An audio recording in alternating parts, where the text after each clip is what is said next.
자, 오늘 생명과 속죄의 피, 레위기 17장입니다. 자, 17장은 16장의 연속으로 두 가지 주제로 되어 있습니다. 첫 번째는 1절에서부터 9절까지 가축을 잡을 때 회막문에서 잡으라는 것이고, 그리고 두 번째로는 10절에서부터 16절까지 피를 먹지 말라는 거예요. 왜냐하면 짐승을 잡을 때는 필연적으로 피를 흘려야 하기 때문에 거기에 대한 규례를 지금 말씀하시는 것입니다. 그래서 이 피라는 말이 16장에는 9번 나왔는데 17장에는 16번이나 나옵니다. 구분적으로는 두 가지에 대한 주제를 다루고 있는 것처럼 따로따로를 잡고 있는 것처럼 보이지만은 결국에는 공통적인 주제, 피와 속죄에 대해서 말씀하고 있다라는 것입니다. 그리고 또 16장은 전적으로 하나님께서 그리스도를 통해서 행해 주실 일들에 대한 말씀이었어요. 그렇지요.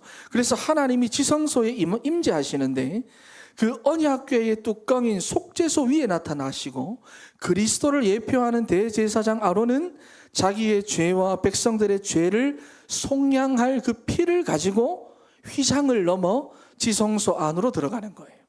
그러니까 이스라엘 백성들의 입장에서는 아무것도 하지 않고 그냥 믿으면 되는 것입니다. 그런데 오늘 17장에 와서는 백성들이 해야 될 일이 무엇이냐, 그게 나오는 거예요. 자, 그래서 첫 번째로 한번 보겠습니다. 첫 번째, 가축을 잡을 때는 회막문 앞에서 잡으라. 3절과 4절 말씀을 다시 한번 읽어보겠습니다. 3절 4절 시작.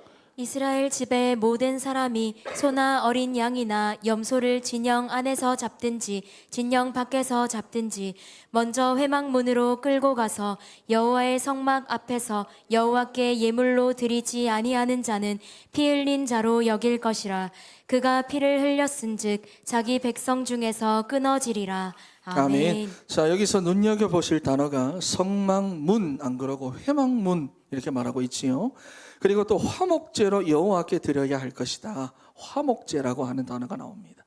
그러니까 광야 생활하는 중에 하나님께서 지키라고 하나님이 주시는 내용이, 백성들이 고기가 먹고 싶어가지고 짐승을 잡을 때 어떤 형식으로, 화목제의 형식으로 드리고 나서야 먹을 수가 있다라는 거예요. 왜 그렇게 하셨느냐? 왜 꼭 이러한 과정을 거치게 하셨느냐? 430년 된 애굽의 우상 문화가 여전히 남아있기 때문에, 캐캐묵은 그 체질이 남아있기 때문에 또다시 백성들이 우상 숭배에 빠질까 하여 그랬다, 그 말이에요. 그래서 5절 말씀도 한번 읽어보겠습니다. 5절 시작. 즉 이스라엘 자손이 들에서 잡던 그들의 제물을 회막문 여호와께로 끌고 가서 제사장에게 주어 화목제로 여호와께 드려야 할 것이요. 아멘. 자, 지금까지 그래 왔던 것처럼 들에서 아무렇게나 도축을 하지 말고 하나님과의 만남의 장소인 그 회막문 앞에서 잡으라는 거예요. 그리고 전에 하듯이 우상에게 드리지 말고 하나님께 화목제를 드려라는 겁니다. 그러니까 하나님께서 여러분 요구하시는 것이 무엇입니까? 하나님께서 요구하시는 것이 무엇입니까? 나는 너와 교제하고 싶다는 거예요. 나는 너와 만나고 싶다. 나는 이곳에서 지금 너를 기다리고 있다, 이거예요. 다시 말해서 그리스도께서 오셨느냐 안 오셨느냐 그 차이만 있지 하나님의 마음은 구약이나 신약이나 똑같습니다. 이렇게까지 여러분 어렵고 잔인하고, 또 레위기 봤잖아요. 과격한 말로 표현하고 계시는 것이 뭐냐? 나는 너와 만나서 교제하고 싶단다. 오늘 하루 어땠니? 승리했니? 여러분 지금 그 말씀을 1장에서부터 계속하고 있다는 것입니다. 여러분 지금도 마찬가지입니다. 하나님 우리와 교제하고 싶어 하십니다. 대화하고 싶어 하세요. 우리와 친밀하기를 원하십니다. 마치 사춘기 자녀를 둔 부모와 같이 말이지요. 자녀들하고 아무 말도 없고 교제도 없이 그렇게 지내는 것이 아니라 친밀하기를 원하시는 하나님이십니다. 그래서 레위기의 모든 말씀은 하나님과 교제하는 행위고, 하나님과 친밀해지는 행위고, 하나님과 대화하는 행위고, 여러분 우리 신앙생활의 모든 행위도 마찬가지입니다. 하나님과 교제하고 대화하고 친밀해지는 행위예요. 그리고 우리는 여러분 하나님의 이러한 마음을 누구보다 잘 알아야 됩니다. 왜냐하면 자식을 둔 부모의 마음이 하나님의 마음이기 때문에. 여러분 부모는 자녀와 함께 하고 싶어요. 함께 교제하고 싶고 나누고 싶고 모든 것을 함께 하고 싶습니다. 그러니까 하나님께서 우리에게 원하시는 것은 뭐 대단한 것이 아니라 교제하고 싶으시다는 거예요. 그래서 레위기 1장부터 여러분 생각해 보세요.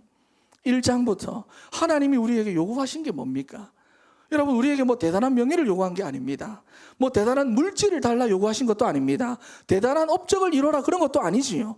레위기 1장에서부터 나오는 여러분 지금까지 들어왔던 그 어렵고 복잡한 모든 말들이 전부 다 어떤 말이냐?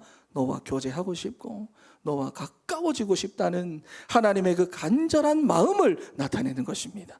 여러분, 그래서 실체 되신 예수님께서 이 땅에 오셨을 때 예수님은 다른 일에 한눈 팔거나 다른 일을 만들어내지도 않으시고 오로지 구약에서 보여주신 이 그림자대로 언약대로 말씀대로 예수님은 온 세상의 죄를 짊어지고 십자가에 죽으심으로 하나님 만나는 구원의 길을 열어주신 것입니다. 이유가 무엇입니까? 만나고 싶으셔서, 여러분하고 만나고 싶으셔서. 여러분, 지금도 마찬가지입니다. 예수를 그리스도로 영접하고 하나님의 자녀가 된 우리와 하나님은 여전히 교제하고 싶어 하십니다. 가까워지고 싶어 하세요. 대화하고 싶어 하세요. 그래서 지금도 성령으로 우리 안에 내주에 계시는데 여러분, 반드시 하나님과의 시간을 가지시기를 바랍니다. 이제는 여러분 핑계대고 이유대고 하지 마시고 시간을 가지세요. 그러면 예수 그리스도와의 참된 교제를 통해서 무엇이 이루어지느냐? 나의 변화가 여러분 이루어집니다. 나의 변화. 여러분, 우리 인간들도, 우리 인생들도 마찬가지죠. 누구와 주로 만나서 대화하고 교제하느냐에 따라 내가 바뀝니다. 여러분, 우리가 하나님과의 교제 시간이 있어야 돼요. 여러분, 요한복음 15장 5절 말씀 한번 읽어보겠습니다. 띄워줄 수 있습니까? 요한복음 15장 5절 읽어보겠습니다. 시작. 나는 포도나무요 너희는 가지라. 그가 내 안에 내가 그 안에 거하면 사람이 열매를 많이 맺나니 나를 떠나서는 너희가 아무것도 할 수 없음이라. 6절 말씀도 읽겠습니다. 됩니까? 거기까지는 기술이 아직 안 되나 봅니다. 사람이 내 안에 거하지 아니하면 가지처럼 밖에 버려져 마르나니 사람들이 그것을 모아다가 불에 던져 사르느니라 그랬습니다. 여러분, 하나님께서 우리와 교제하고 싶으신 이유가 뭘 때문일까요? 뭐 때문일까요? 하나님이 우리와 교제하고 싶으신 이유는 하나님 때문이 아닙니다. 하나님께 있는 게 절대로 아니에요. 하나님이 우리와 그렇게 교제하고 싶으신 이유는 우리 때문입니다. 우리가 하나님을 떠나 죄의 상태로 태어났고 그 상태로 지금까지 살아왔기 때문에 우리에게 필요한 것이 복음이라는 것을 하나님은 알고 계세요. 그래서 우리와의 교제를 통해 하나님의 사랑을 알고 은혜를 알고 뜻을 알고, 그래서 뭐냐? 우리를 변화시키시기 위함입니다. 우리가 하나님의 깊으신 뜻을 잘 알아야 돼요. 하나님이 막 심심하고 할 일이 없으셔가지고 우리와 교제하고 싶은 것이 아니라는 겁니다. 여러분, 물고기가 물속에 있어야 되고 나무가 땅속에 뿌리를 둬야 되듯이 우리는 하나님과의 교제를 통해 성장할 수 있고 열매를 맺을 수가 있고 우리의 삶의 진정한 의미와 목적과 행복을 찾을 수 있기 때문입니다. 그러니까 하나님께서 우리가 필요해서가 아니라 우리에게 하나님이 너무나도 필요하다는 것을 하나님이 너무나 잘 아시기 때문에 하나님이 우리에게 매달리시는 것입니다. 그런데 우리는 마치 사춘기 아이들처럼 그러한 나를 위한 그러한 말을 듣기 싫어하고 교제하기 싫어합니다. 그렇게 마음의 방문을 아예 그냥 닫아버리고는 아무런 대화도 하지 않으려고 해요. 아이들이 요즘에 스마트폰을 쥐고 있듯이 자기 일에만 집착하며 살아가고 있습니다. 어쩌다가 말한다고 하는 것들은 전부 다 불평, 투정, 불만, 원망 이런 것들만 토해내고 있어요. 여러분, 우리 인생에 지금 무엇이 필요한지 하나님만이 정확하게 아십니다. 우리가 어떻게 살아야 하는지 하나님이 정확하게 알고 계세요. 그리고 그 하나님께서 지금도 우리와 교제하자, 만나자, 나는 너와 친해지고 싶다 말씀하고 계십니다. 여러분, 반드시 시간을 가지시기를 바랍니다. 우리 옆에 계신 분들에게 시간을 가지시기 바랍니다. 시작. 네. 그리고 두 번째로 해야 될 것이 무엇이냐? 두 번째로 피를 먹지 마라 그랬습니다. 10절에서부터 11절 말씀을 한번 읽어보겠습니다. 10절에서부터 11절 시작. 이스라엘 집 사람이나 그들 중에 거류하는 거류민 중에 무슨 피든지 먹는 자가 있으면 내가 그 피를 먹는 그 사람에게는 내 얼굴을 대하여 그를 백성 중에서 끊으리니 육체의 생명은 피에 있음이라. 내가 이 피를 너희에게 주어 제단에 뿌려 너희의 생명을 위하여 속죄하게 하였나니 생명이 피에 있으므로 피가 죄를 속하느니라. 아멘. 아멘. 여러분 여기 보면은 생명이라고 하는 단어가 있고 생명, 피가 죄를 속한다라고 했습니다. 로마서 6장 23절 말씀에 죄의 삭은 사망이라고 했어요. 죽음이라고 했어요. 그러니까 죄는 생명으로 갚아야 되는데 피가 생명이다 그랬습니다. 그래서 그 피를 뿌림으로 죄가 속해진다는 개념이에요. 그래서 구약의 모든 제사는 피가 중심에 있었고 이 피는 장차 오실 그리스도의 보혈을 상징하고 죄를 속할 수 있는 유일한 희생제물이 바로 피입니다. 그러니 그러한 피를 먹지 말라는 거예요. 먹지 마라. 그리고 또 13절 14절 말씀 읽어보겠습니다. 13절 14절 시작. 모든 이스라엘 자손이나 그들 중에 거류하는 거류민이 먹을 만한 짐승이나 새를 사냥하여 잡거든 그것의 피를 흘리고 흙으로 덮을지니라. 모든 생물은 그 피가 생명과 일체라. 그러므로 내가 이스라엘 자손에게 이르기를 너희는 어떤 육체의 피든지 먹지 말라 하였나니 모든 육체의 생명은 그것의 피인즉 그 피를 먹는 모든 자는 끊어지리라. 아멘. 여러분 사냥터에서 음식으로 먹을 짐승이나 새를 사냥하여 잡았을 때는, 그러니까 희생제물로 하나님께 드릴 수 없는 것을 잡았을 때는 즉시로 어떻게 하라? 피를 흘려서 흙으로 덮어라 그랬어요. 피를. 왜냐하면 마찬가지로 피는 생명과 일체라 계속 반복해서 나오지요. 그것도 14절 말씀에 보면은 반복적으로 이 부분들이 말씀되고 있는데, 원래 우리의 생명이 흙으로 지음을 받았고 하나님께서 창조하신 것이기 때문에 피를 흘려서 그 피를 흙으로 덮으라는 거예요. 자, 여러분 그래서 보시면은 흘린 피가 있고 뿌린 피가 나옵니다. 흘린 피가 있고 뿌린 피가 있어요. 4절에 보면은 피 흘린 자, 피를 흘렸은즉 이렇게 나오지요. 13절에도 보면 피를 흘리고 그랬는데 흘린 피는 무엇을 말합니까? 죽음을 의미하는 겁니다. 그래서 흘린 피는 흙으로 덮으라. 먹는 자는 부정하게 된다. 그런데 레위기의 말씀을 보면은 뿌린 피가 나와요. 흘린 피 말고 1장에서부터 계속해서 이 뿌린 피에 대한 개념이 나오는데, 레위기 16장 15절 우리가 지난주에 봤던 것에도 보면은 속죄소 위와 속죄소 앞에 뿌릴지니 그랬습니다. 오늘 본문 11절 말씀에도 보시면은 피를 제단에 뿌려 그랬어요. 그러니까 흘린 피가 뿌린 피가 되면 우리에게 구원이 되고 능력이 되고 회복이 되고 치유가 되는 것입니다. 그렇게 예수 그리스도께서 십자가에서 흘리신 피가 우리에게 뿌린 피가 되어서 우리가 구원받아 하나님의 자녀가 된 것이고, 지금도 우리에게는 예수 그리스도의 피뿌림이 우리의 삶에는 필요합니다. 그래서 베드로전서 1장 2절 말씀에 뭐라고 말씀합니까? 예수 그리스도의 피뿌림을 얻기 위하여 택하심을 받은 자들에게 편지하노니 은혜와 평강이 너희에게 더욱 많을지어다 그랬어요. 여러분 그리스도의 흘리신 피가 우리에게 날마다 뿌린 피가 되도록, 더 이상 여러분 무덤에만 머물러 계시지 마시고 무덤 문 바깥으로 나오는 여러분 다 되시기를 바랍니다.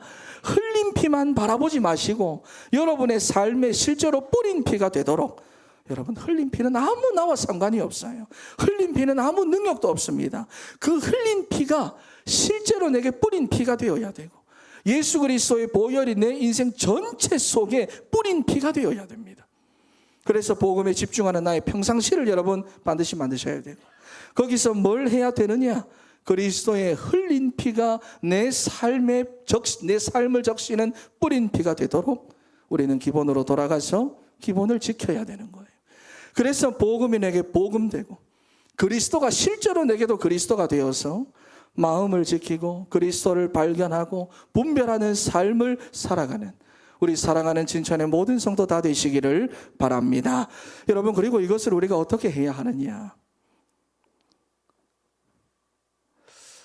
4절 말씀을 보면은 자기 백성 중에 끊어지리라.